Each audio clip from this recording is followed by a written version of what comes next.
献上在你的面前，我们献上的是蒙主喜悦的献祭。谢谢主，让我们在时间、金钱、爱心、信心、清洁上都能够被神来使用，来祝福这个世代。透过你的话语来帮助我们明白你的心意，透过你的话语，让我们在生命当中设下的界限，好叫我们能够时时渴慕你。渴慕你的同在，渴慕你的话语成为我们脚前的灯，路上的光，而没有逾越你给我们生命所设下的这一些的规范。谢谢主，求你的圣灵现在运行，充满在你的教会，充满在我们灵里面，好叫我们能够分辨，好叫我们能够想起，好叫我们能够明白你的真理。我们这样同心合的祷告，靠耶稣基督得胜的名求。Amen。弟兄姐妹，大家平安，真的平安吗？4000多例呢？呀，求主来，真的是怜悯这个世代哦。那我们当中不知道有没有第一次来到我们当中一同敬拜的弟兄姐妹？如果没有，我们来看今天周报的消息。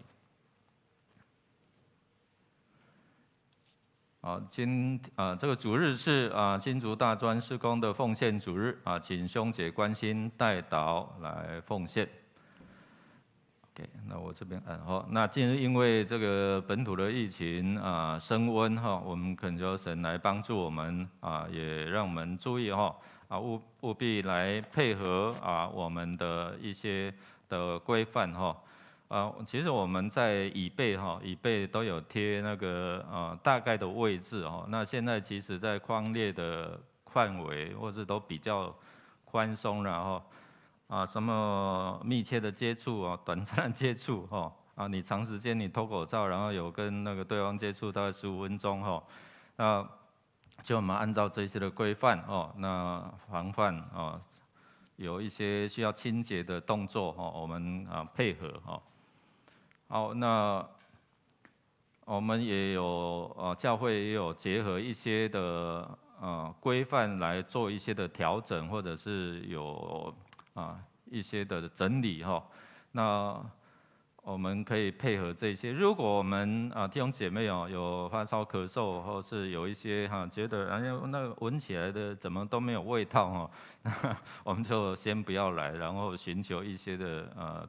医疗的资源好，那我们在49号1楼或2楼的接待处，还有我们在33号2楼都开始动工我们希望很快的能够装修完成在装修期间，我们干事的临时办公室在4楼、7楼那分机不变我们可以透过这些的电话平常如果楼下没有人会门关起来，我们就按电铃那我们的干事在楼上会看到，是我们弟兄姐妹，就会帮我们来开门那下主日我们会举行圣礼典我们都有预备好一些防疫的措施请兄姐不用紧张那这个礼拜6我们会召开小会，那我们有一些报名的弟兄姐妹请我们在晚上4月30号晚上的8点到501会议室来问道理。医疗关怀咨询因为疫情的严峻，所以今天我们就暂停服事一次那弟兄姐妹，我们在线上弟兄姐妹你有一些的担忧那不便来教会的，我们可以透过我们线上的这些奉献的机制来奉献如果你知道奉献我们就真的要把握住可以有这样奉献的机会因为这是蒙福的管道，弟兄姐妹我们一起来经历那如果有遗漏的，请我们你的名字请我们通知你这个李梅干事来更正我们的线上的系统我们在周报都有这个 QR code， 你可以扫描那可以按照你的感动来奉献再可以上我们的网站。我们有好多的方式可以提供给大家有这样的奉献的方式那110年的奉献证明已经分发在名牌盒，如果没有拿到的啊，我们请来洽会计李梅干事啊，因为你的奉献啊，开这个奉献证明都可以扣缴综合所得税哈，抵扣这些的所得税哈，所以一举好数得哈，积攒财宝在天上，又可以抵税哈，又可以祝福教会做这个福音的事工。好，其他的我们就自己来看哈，我们来看来读今天的金句，来读2遍啊，一起来。却对我说：“你要怀孕生一个儿子，所以清酒浓酒都不可喝，一切不洁之物也不可吃，因为这孩子从出胎一直到死，必归上帝做拿细耳人。”士师记13章第7节再一次，却对我说：“你要怀孕生一个儿子，所以清酒浓酒都不可喝，一切不洁之物也不可吃，因为这孩子从出胎一直到死，必归上帝做拿细耳人。”士师记13章第7节。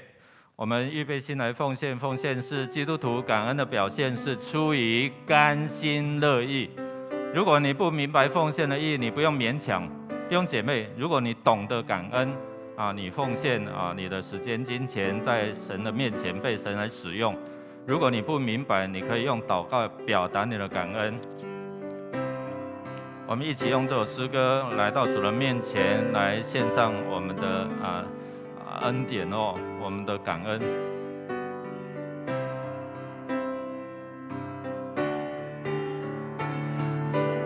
上感恩的心归给至神全能神，因他赐下独生子主耶稣。基督献上感恩的心，归给至神全能神，因他赐下独生子主耶稣。基督一起站立。如今这一的刚强，贫穷这一征服主，都因为主已成就了大事。如今软弱这一的刚强，贫穷这一征服主，都因为主已成就了大事。感恩，感恩，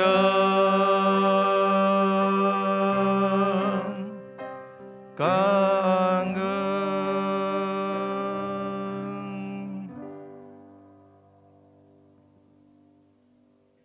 我们在天上的父，我们感谢你的恩典。当我们在为疫情扩散而不安时，让我们相信你正在掌权。你用爱除去我们的恐惧，使我们刚强壮胆。在俄乌战争持续的同时，我们也恳求你，让各国的领导者可以与受苦者同苦，与哭泣的人同泣，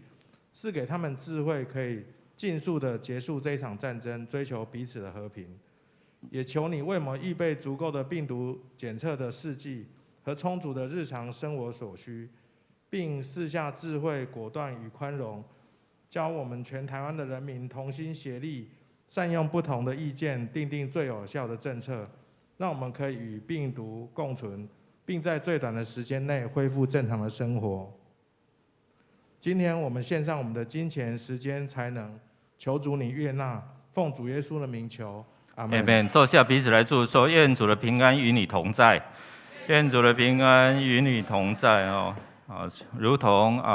请坐如同这个门徒哦，在房屋里面关着门哦，在那边恐惧的时候哦，主突然出现哦，复活的主突然出现什么？愿你平安哦。那主的平安是世人不能够给我们的哦。那我们越害怕越容易碰到，你知道吗，弟兄姐妹？弟兄姐妹，我们一起来读上帝的话语，记载在士师记13章1到7节。士师记13章1到7节，邀请大家一起来读上帝的话语，包括线上的弟兄姐妹。如果你有在线上来敬拜，我们一起来读上帝的话语，一起来。以色列人又得罪上主，上主就让非利士人统治他们40年。那时有一个但支族的人，名叫马挪亚，住在索拉城。他的妻子不能生育，没有孩子。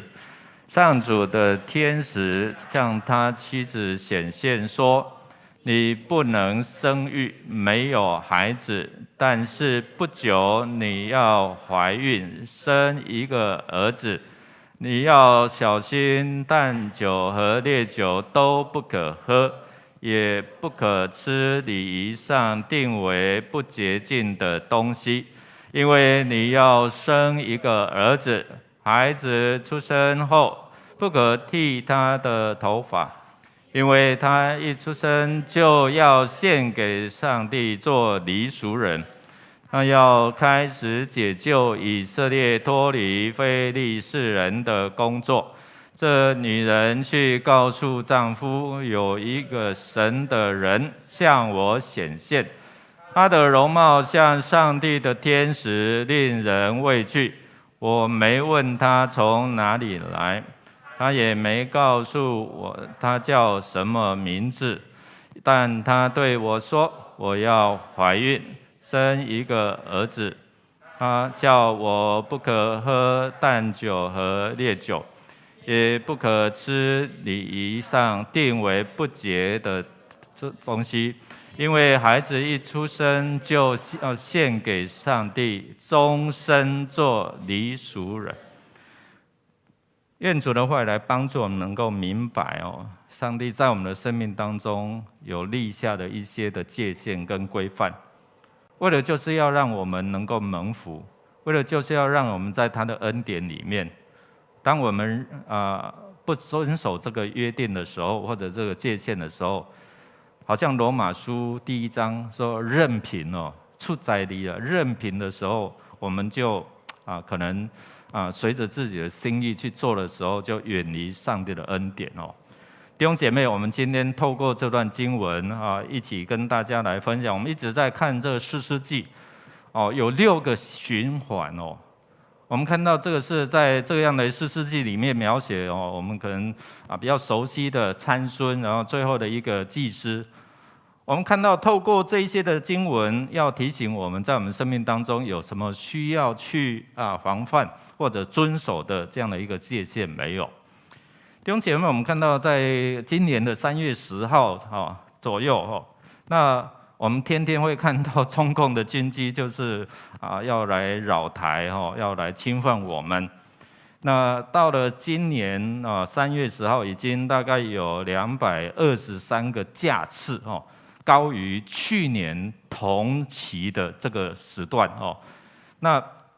其实在1954年在1954年美国跟台湾签订了中美共同防御的条约，那承诺就是要协防我们台澎金马那由驻在台湾的所谓美国的第13的航空特遣队当时候这个空军司令担任这个司令的这个准将他在台湾跟中国的当中有画一条虚拟的线这条线叫做就是海峡中线我相信我们常常听到这个海峡中线。那这个海峡中线就是要防止，就是我们大概可以看到那一条虚拟的线那如果中国的军机越过了这条防线，那可能随时它会受到攻击，因为我们的飞弹，最近我们好多的飞弹，对不对？发展我们的刺猬岛我们有天宫，我们有好多，我们有无人机那透过这样可能它不敢越雷池一步那透过越过这个防线，可能它自己就要面对危险，面对飞弹来攻击那我们看到这条线被称为戴维斯线就是以这一个将军戴维斯来命名那它的2个作用，第一个呢是遏止中国用武力来犯台，如果他侵踏这条线马上我们的防卫机制就启动那另外一点这条线要防止什么？防止当时候我们常常在讲要反攻什么？反攻大陆如果比较有年纪一点我们都知道当时候就常常要反攻大陆，解救大陆同胞，然后打倒什么样万恶的，你们都忘记了吗？就是打倒万恶的共匪所以我们常常被灌输是讲那个中国人就是共匪，这样每一个人都是共匪，所以有这样的一个思想一直在影响我们那这条线就是在防止这些的事端的发生就是他们有打过来，或者是我们有想到了要反攻大陆那这条线就成为一个界限，成为一个主下那不让我们随便来踏过这样的一个防线。弟兄姐妹，我们看到，其实在参孙的生命当中，神也为他的立了界限原本他是没有办法出生但是上帝主动来眷顾。上帝没有，圣经没有告诉我们说他们在呼求了，因为他们又被非利士人欺负了多少年啊？弟兄姐妹，第1节告诉我们多少年？40年蛮久的一段时间但是圣经告诉我们说，没有告诉我们说他们呼求神之前，我们常常听到、常常看到这些以色列百姓说：“哎呀，很痛苦啊！基甸那个时候，对不对？他们都搭帐篷来抢我们的东西，你的作物成长，他就马上要怎么样抢走你就白费一场了，对不对？所以他们就呼求了上帝来解救他们，但是在这一段的经文并没有这样的一个描写，而是上帝主动透过他的眷顾，透过他的恩典，然后降临到马诺亚这个家庭其实马诺亚本身他的名字的意思就是平安，就是被安慰。但是我们看到他要面对的在他的生命当中他的缺乏可能羞耻了。弟兄姐妹，我们看到在这段经文在提醒透过参孙的出世，然后给他一个命定，然后叫他要做什么，要成为一个黎俗人，然后要未来给他一个使命，给他一个目标。但是我们看到他成长过，他成长的时候，他并没有按照神呼召他的这样的一个命定来做。但是我们在想说，上帝，你为什么要使用这个人？他只是孔武有力而已，那其他的真的是毫无可取。所以在他的生活当中放荡，然后呢，好多这些不属神的，神在他的生命当中立下了一些的3个规范刚才我们读的但是一样都被打破，一样都被逾越。所以在这边我们看到，今天提醒我们，借着参孙他生命的一些的命定的规范跟界限来提醒我们，从他的身上来提醒警醒，是不是我们在生活当中逾越的这一些上帝在我们生命当中所立的一些的界限。所以今天我们透过这段的经文，第一个我们要来认识上帝如何呼召你我，他呼召你他拣选你，今天你站在这边，你能够拿了这个奉献袋，你能够在那边招待服侍，是随随便便吗？还是上帝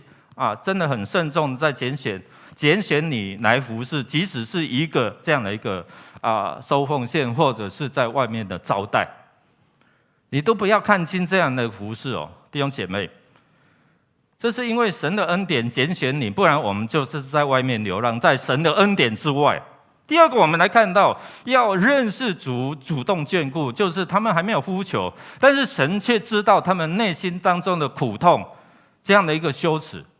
因为在以色列人当中，不能生育，这是一个耻辱，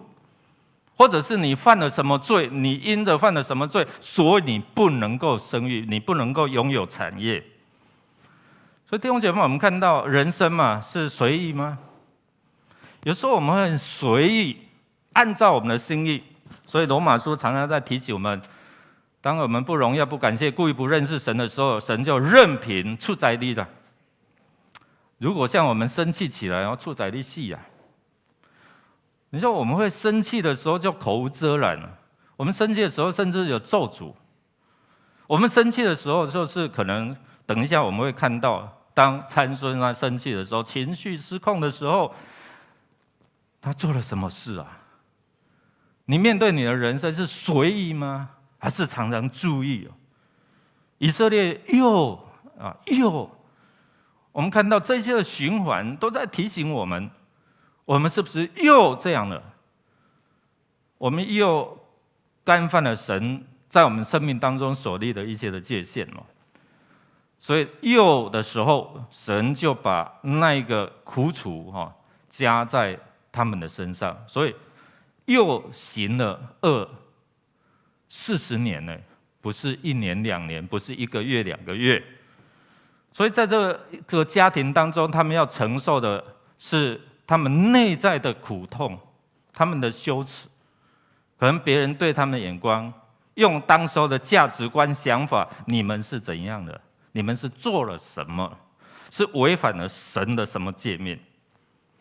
所以他们很苦痛了，可能又要让别人的眼光在他们身上来伤害。所以弟兄姐妹，我们看到人生嘛，你可以随意的面对吗？或者是你很在意人对你的想法、跟看法、跟说法？神在参孙的生命当中立下了一个界限。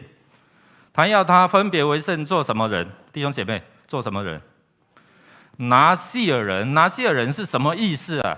就是完全归给上帝分别为圣的生活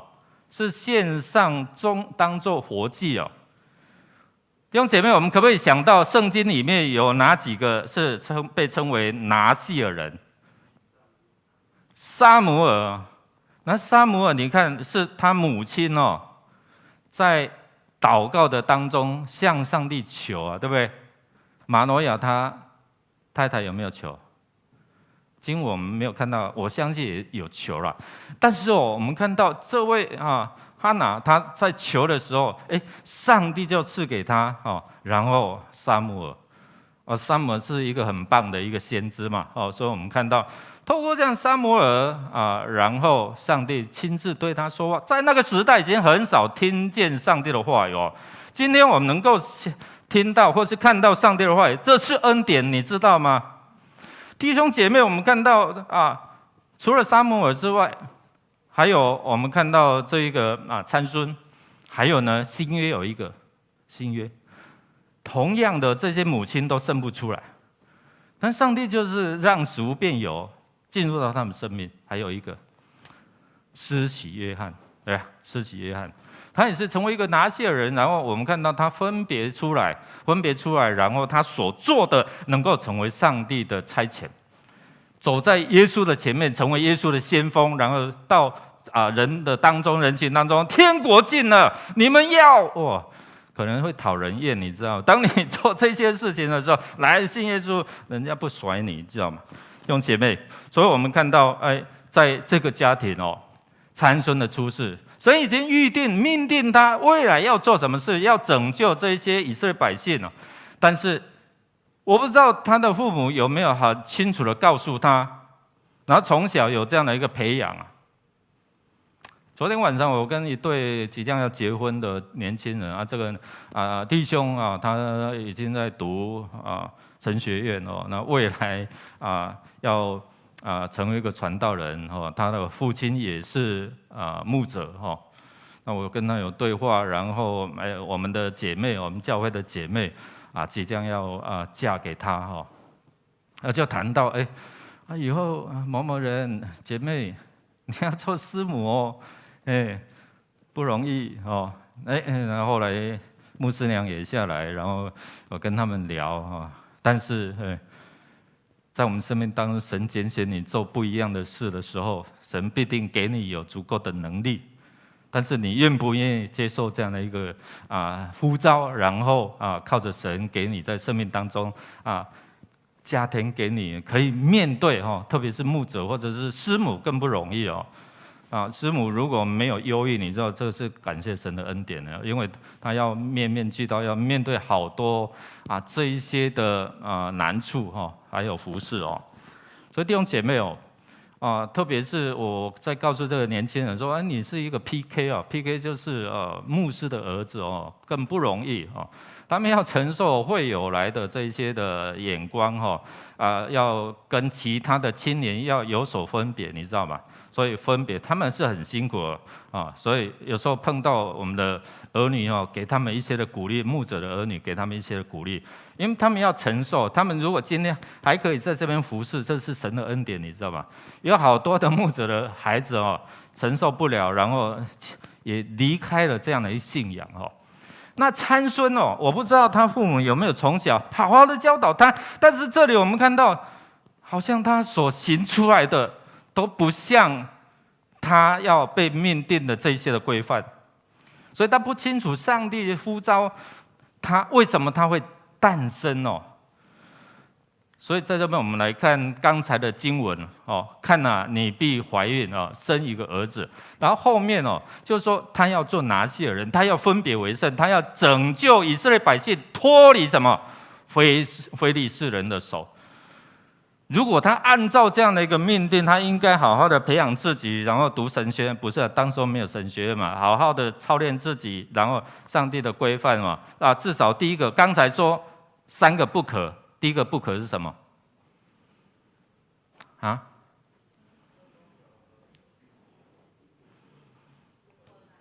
反正有酒精的都不行哇，这样你会不会很痛苦？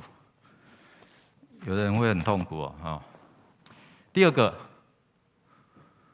不能怎样吃不洁或是摸到这些的尸体，不洁所以他要在上帝的面前分别为圣。第3个，不能够剪头发，哇，那个头发，刘牧师刚剪头发那如果头发一直长怎么办呢？奇怪，我们有时候会不会奇怪说这些规定要干嘛？我们不晓得，但神就是在我们生命当中有立下一些规范，看你要不要遵守嘛。他一定有他特别的心意但是我们来看参孙怎么样？他受了世俗的文化的影响一开始的经文告诉我们，一起来念来：参孙下到亭拿，在亭拿看见一个女子是非利士人的女儿。他下到亭拿，亭拿是什么意思亭拿是在非利士的境内是远离神给他们的一个界限，是上帝的牛奶与蜜之地，但是他离开他意思就是我慢慢的踏，接近这个世俗的文化。如果照现在来讲等一下我们来看来稍微衡量一下，我们有没有好像渐渐的亲近这个世俗的情境，让世俗的情境来影响我们，然后最慢慢的在影响我们，渗入在我们的生活当中所以我们来看浓酒清酒不可喝，不可剃头发然后不可摸尸体或者是不洁之物这个就是在你要服侍神，意思就是说你要在神的面前分别出来，跟世人有些不一样了。你要服侍神，就是要付上一些的代价嘛。人在吃喝玩乐的时候，你可能不能像他们这样那么放荡，或是醉酒等等所以我们来看弟兄姐妹，我们来检视一下是不是我们渐渐被这些世俗化影响？第一个，当祷告不再是你生命当中最重要的部分的时候，有没有？当祷告不再是你生命当中最看重、最重要的时候，想一下有没有忘了祷告，渐渐不习惯祷告。当你对永恒的知识觉得我都知道，我自满了，我对我的圣经知识我都知道，但是失去对圣经真理的渴慕的时候，你把它当作一般的知识，你没有渴慕，哇，你的话语是我脚前的灯，路上的光，还有我好好的遵行。当你失去了对神的话语的渴慕，好像把它念过，主祷文念过，我们在天上父，愿人都尊你的名，说好会背，但是我们却没有办法享受在里面的那种关系。第三个，我们来看当你可以放任肉体和思想上的罪，而你在做的时候，你在想的时候，你的良心都不会受到一些的谴责或是扎心。你渐渐的被这个世界影响了。如果我们是一个基督徒，我们大卫还会主啊，不要从我的身上把你的圣灵挪去。这个可能会影响我们。当物质来一起来念来，当物质和金钱开始支配你的思想的时候，有没有在第一位？你一想到今天要赚多少，或是怎么样去掉头寸，或怎样，你一开始就想到这些的杂事，或不是杂事，很重要的事。这些的物质，这些金钱开始支配你，然后你忘了祷告，然后忘了读圣经，然后忘了寻求神，为了这些去做，忘了做礼拜，或是不做礼拜了，你就忙这一些当你不再让主的圣洁来支配你的生活跟你的思想的时候，参孙就是这样。神在他生命有这样的界限，但是他不甩，他不看，他一下到亭拿，眼目一开，等一下我们会看到，造成他不可收拾的后果。来，我们来检视一下，当你在敬拜赞美的时候，一起来读来。当你单单用嘴唇唱诗，却没有让心灵投入的时候，你就反正来带敬拜人唱什么诗我就唱嘛。但真正有感动吗？上个礼拜有一位弟兄说：“我几十年来我第一次就这样举手了，自动的举手，然后眼泪开始有这样的一个感动你知道我的那个生命是那一般有讲较高拐淡薄，你知道吗？当他在跟我分享说，上个礼拜神的话语还有那种赞美敬拜的时候，他自动感受心灵的投入。最后因为还有很多时间的关系那我没有把它列出来，但最后一个来。当很小的借口让你推却属灵的责任和服事的机会，牧师我忙怎样很累怎样不要，这些都是不是牧师说的，而是我在检视，然后把它做一些的整理，还有好多心灵的、眼目的或身体的，我们看到。参孙他就渐渐受到这些的影响，下到亭拿，下到接触非利士人的情境地界，然后影响他的人际关系。所以情欲的吸引使他渐渐落入在那种罪中，然后不可自拔。我们一起来读来。他父母对他说：“在你弟兄的女儿中，或在本族所有的人中，难道没有女子吗？你何必在未受割礼的非利士人中去娶妻呢？”参孙对他父亲说：“请你给我娶那女子，因为我喜欢她。”看了他喜悦了，弟兄姐妹，眼目我们看到常常会因为五官眼目的观感或是视觉来开始影响到我们那眼睛看了不该看的，耳朵听了不该听的那这些的信息，你有没有发觉？你一看那些的字体、那些的画面，就会进入到我们里面那最后想，然后就会化为行动。参孙就是这样，你知道吗？他看了哇，喜悦是神喜悦还是他喜悦？神喜悦他所喜悦的吗？或是他喜悦神所喜悦的？我再讲一遍是你喜悦你自己的喜悦，而不管神的喜悦你喜悦自己的喜悦，或者你喜悦神的喜悦。等一下我们也会看到经文。所以在这边我们看到，因为这一场即将要结合的婚姻造成非利士人跟以色列人很大的冲突，造成往后你看好多这些互相的伤害，然后最后他陷入最终他与非利士人同归于尽。眼目的情欲导致他生命的危机，他在加萨他遇到了妓女，他跟他同寝，然后呢，非利士人要杀他，是因为他有力把整个门都拔走，有没有？弟兄姐妹们，今天在看不是只有看13章13、14、15、16回去你可以看这段经文所以在这边我们看到，因为眼目的情欲，他从一个下到亭拿，看见，然后喜欢，然后有所行动，但是后面呢？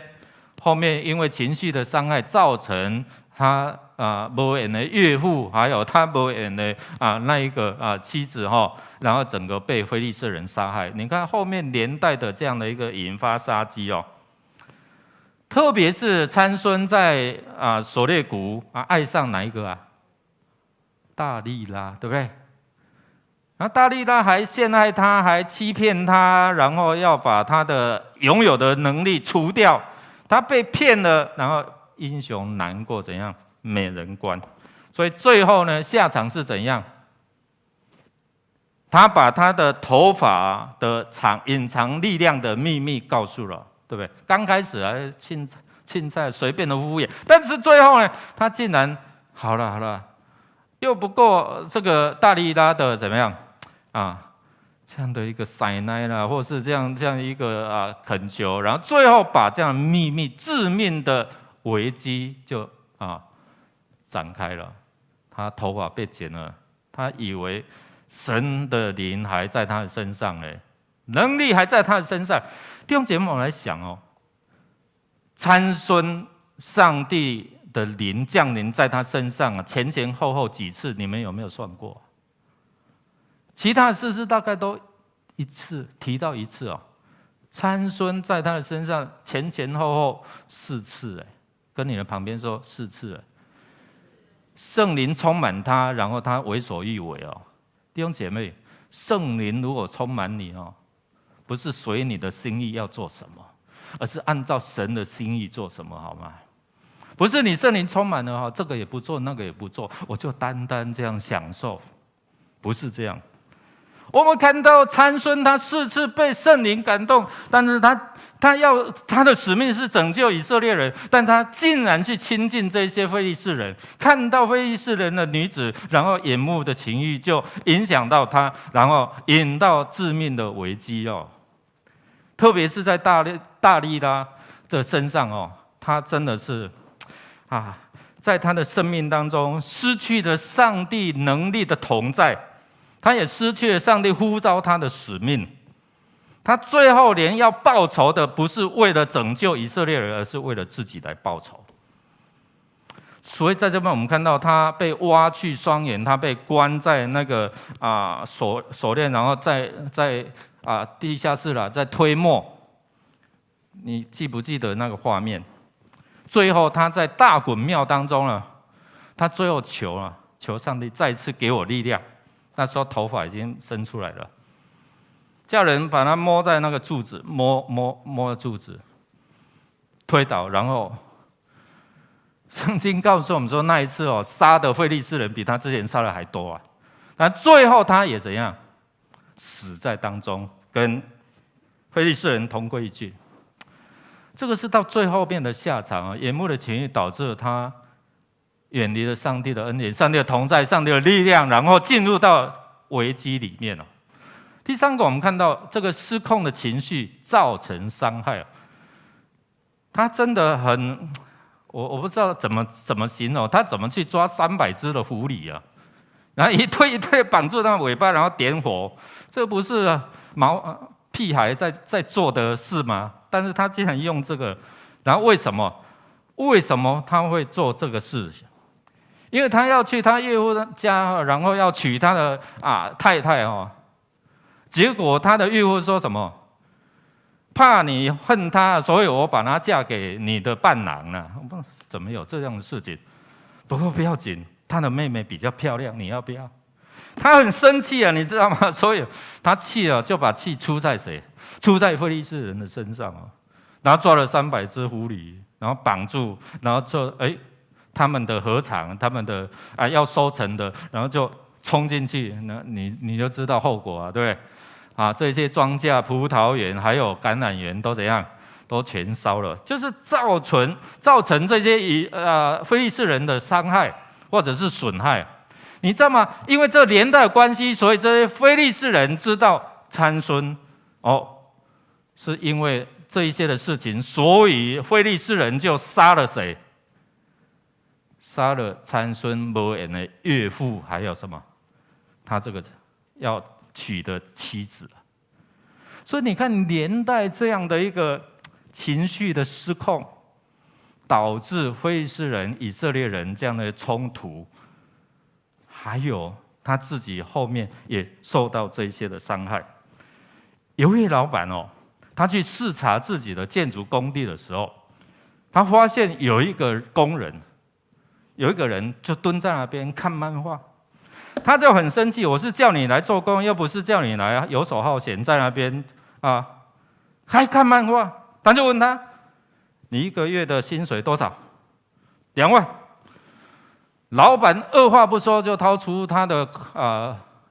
钱包，2万给你，你走。他就大声的斥责，拿钱走人，意思就是什么？没掏了啊，对不对？哇，这个人就拿了2万就走了。这个老板就很生气，余怒未消，问其他工人，你知道那个是哪一个部门的？那个另外工人说：“老板，那一个是送便当来的啦。”他拿钱走人了，他不是他的工人。虽然是一个笑话，但是你知道，弟兄姐妹，情绪失控的时候，我们会无端的损失了2万块。弟兄姐妹。失控的情绪，可能你拿东西就砸了。你有没有小心一下？你拿的是价值多少 ？iPhone 13或是什么？你砸掉了，你说哎呀，那个好几万呢，对不对？弟兄姐妹，我们有没有这样的一个？过去我们情绪失控的时候，不敢打人就砸东西啊，对不对？好，我们来看诫命遵守就对了啦。界限要遵守第一个，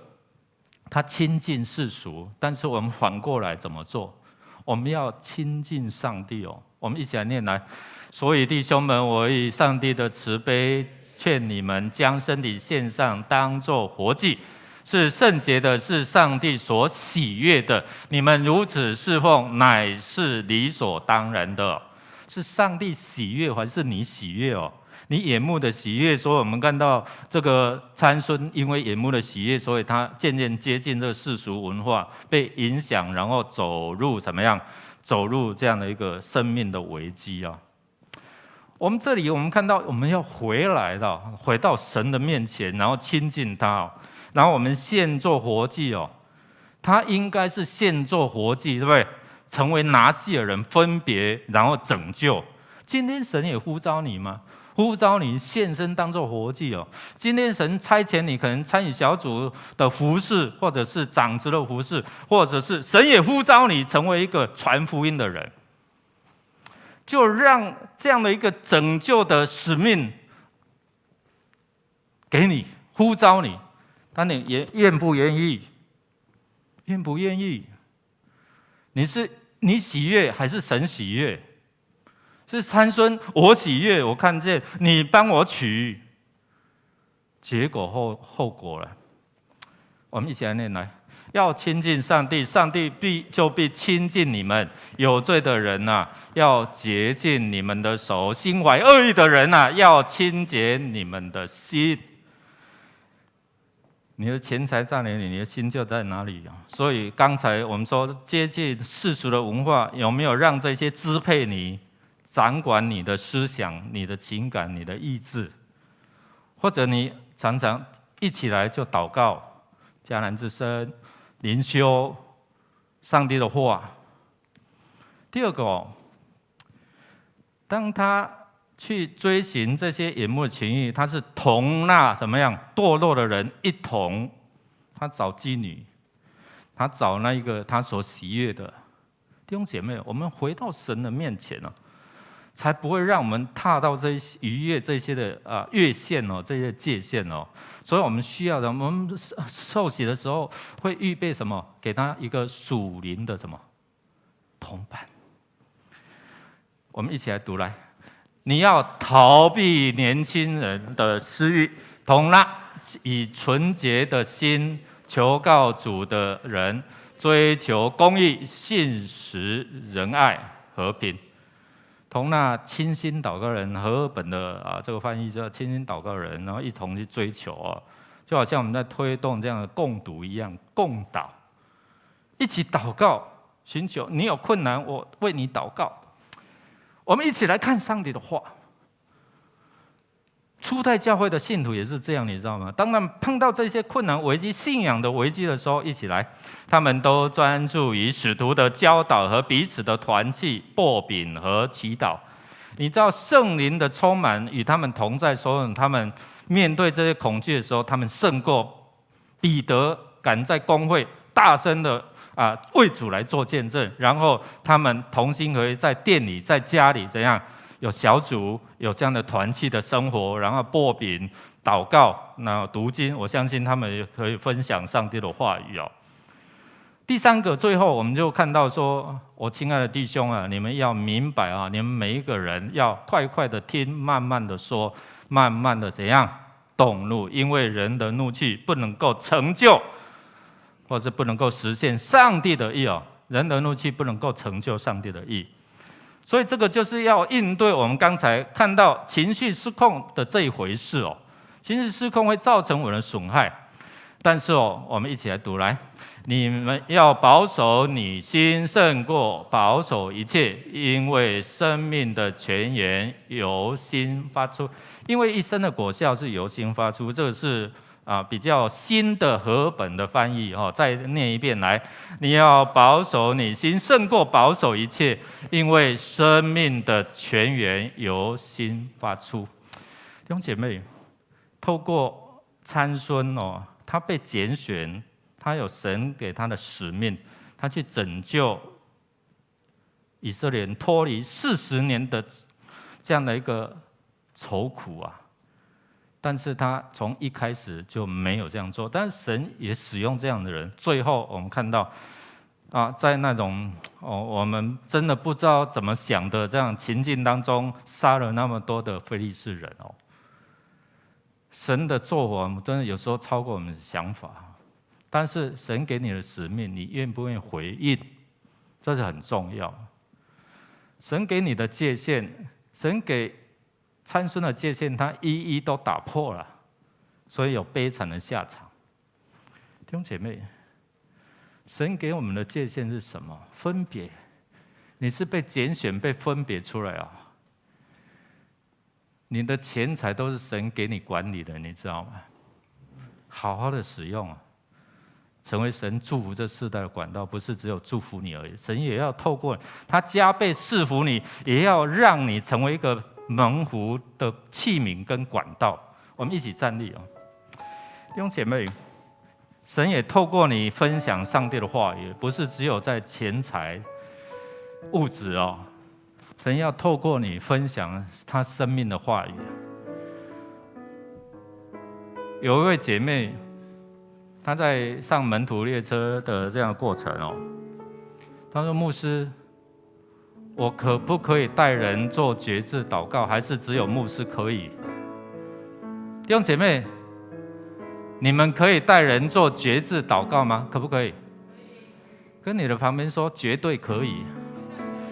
你们如果可以带人决志祷告，牧师更高兴，你知道吗？因为你是一个门徒，你可以设定对象，为他代祷，建立关系，然后带领他，谢谢，对不起，请。神就是呼召你哦，不是只有呼召牧师才可以传福音，才可以带人决志信主。神今天也要呼召你，让你的生命活出不一样的命定哦。神要呼召你，让你读上帝的话有亮光之外，也能够有行动，去邀请人来到神的面前。这位姐妹她开始踏出她的另外一步哦。我相信未来她能够带领更多人来信主哦。她已经设定好目标，然后怎么样为她祷告，然后要带领她做决志。我就把一些的美感，或者是一些规范、一些的注意的事项，就写完打赖给他。感谢主，今天神呼召我们了，让我们使命是活出活祭，使神喜悦的这样的一个样式哦。我们一起用这首诗歌来回应神的恩典、神的呼召。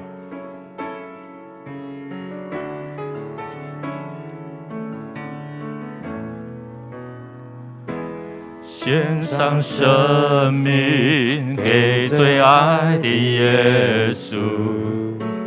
完全顺服，完全降服。因你恩典使我得以侍奉你，你的选择没有怀疑。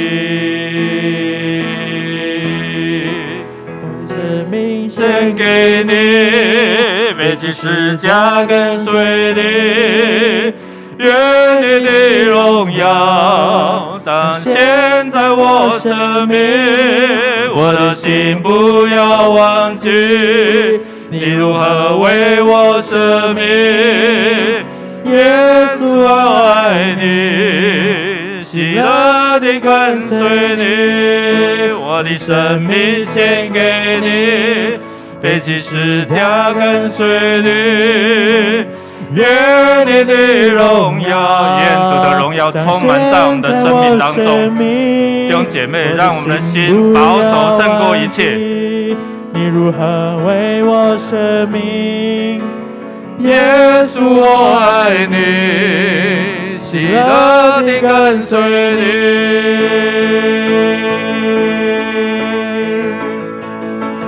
赐给我属于你的梦想，带下你国度如在天上，赐给我奔跑不倦的力量，如鹰展翅上腾翱翔。生命献给你，背起十架跟随你，愿你的荣耀彰显在我生命。我的心不要忘记，你如何为我舍命。耶稣我爱你，喜乐地跟随你。弟兄姐妹，你有没有让一些的借口来影响你？我可以不服侍了，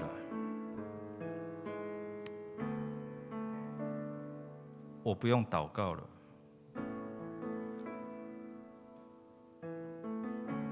有没有让这些思想来支配你，胜过主在你心目中的地位？有没有让这些疫情影响你，来胜过主在你生命当中的地位？有没有让这些惧怕取代了你对神的信任？弟兄姐妹，保守你的心胜过保守一切，因为一生的果效是由心来发出。恳求主来帮助我们，特别在这个世事变化多端的这个情境当中，真理不变，神爱你不变，但是我们一直在改变。恳求神让我们抓住他不变的爱，来面对这巨变的时代。我们一起来祷告。主，我们感谢你，我们依然还可以在这边，不管是在现场或者在线上，我们一起来敬拜你。不要让这些外在的思想、情感一直来支配我们，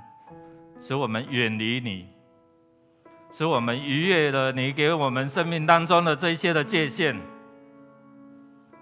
你拣选我们，这是我们的恩典。我们能够服侍，是因为你的恩典。但神，有时候我们真的疲累，会因为疲累，所以这些借口就会影响我们领受你属天的命定，逾越了这些的界限。你如何呼召参孙，也在他的生命当中逾越了好多这些上帝你为他所立下的界限。今天也求你提醒我们，你的圣灵来充满我们，不是只有在那边享受，而是在享受你圣灵的同在，然后行出真理的自由。还有就是靠着主你给我们真理的这样能力，能够分享福音。愿主耶稣基督你复活的大能充满在我们生命当中，让我们勇敢在人群的面前为主来做见证。天父上帝，你的爱不会因为我们软弱就离开，